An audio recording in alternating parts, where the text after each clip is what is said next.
बिस्मिल्लाहिर्रहमानिर्रहीम, अस्सलाम वालेकुम। सी न्यूज़ के साथ मैं हूँ आपका होस्ट वकास अमीन। जैसे कि आपको मालूम है कि पाकिस्तान की सियासी हालात इस वक्त नाजुक सूरत हाल अख्तियार कर चुके हैं। इस मौजू पर बात करने के लिए हम आज मुल्तान के शहर गुलगश्त में मौजूद हैं। यहाँ पे हम लोगों से बात करेंगे और उनके सियासी राय जानेंगे। सियासी हालात आज का अनसर्टेनिटी है। इलेक्शन कमीशन के फ़ैसले से मुतमिन होना पड़ेगा, कोई ऑप्शन ही नहीं है।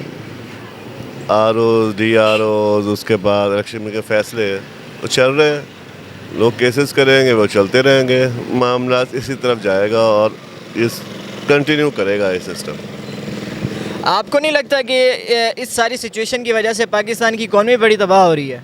देखिए जी, जब भी हालात इस तरह के होते हैं तो इकॉनमी को तो सेटबैक होता है। अब दुकानें वेली पड़ी हैं और कस्टमर है कोई नहीं। ऊपर से पेट्रोल का रेट जो है वो फिर बढ़ा दिया है, उससे अब डीज़ल का रेट, पेट्रोल से कम चीज़ों के रेट बढ़ते हैं, डीज़ल से चीज़ों के रेट ज़्यादा बढ़ते हैं। जब तक सियासत किसी अच्छी जगह पे टर्न आउट नहीं करेगी तो हालात इसी तरह रहेंगे, मैशत का बेड़ा घर की होता रहेगा।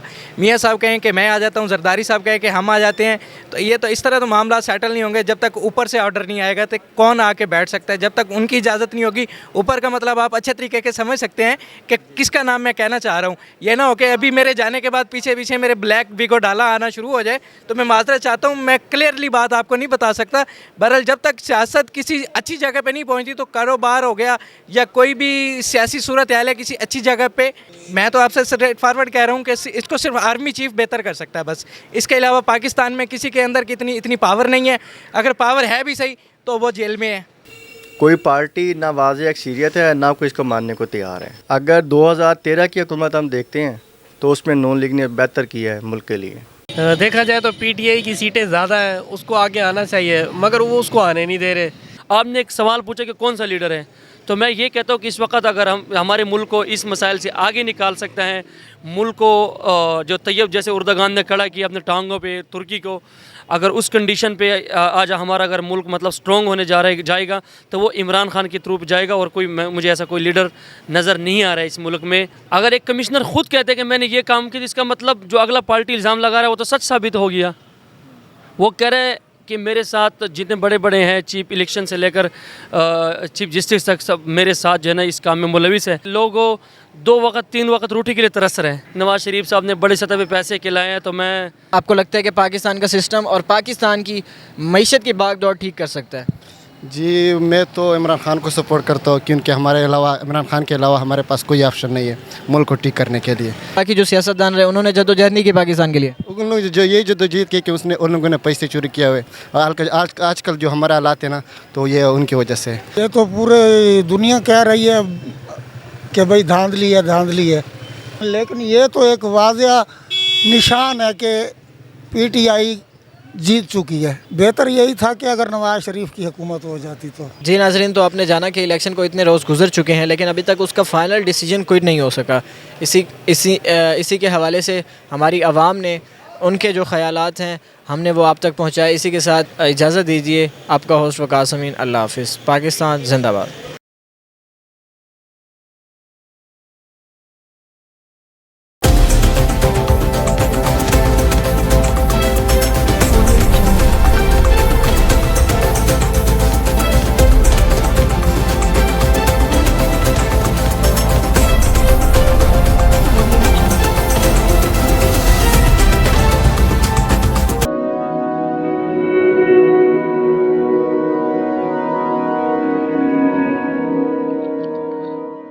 रिस्क अल्लाह के हाथ में है और कभी कभी रज़ाक रिस्क की तकसीम का एहसास उन लोगों को भी अता फरमा देता है कि जो हालात की कड़ी धूप में शजरे सायादार होते हैं।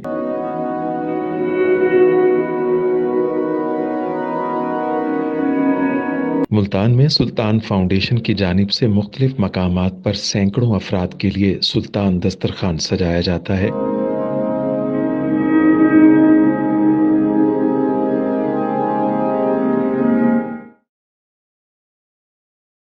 हर इंसान सुल्तान दस्तरखान का मेहमान बनता है। बिलाशुबा सुल्तान फाउंडेशन इंसानियत का काबिल फ़ख्र सरमाया है, और भले ही ऐसे इदारे हों या अफराद, वो गुर्बत व इफलास के सुलगते सहरा में एहसास की छतरियाँ बनते हैं।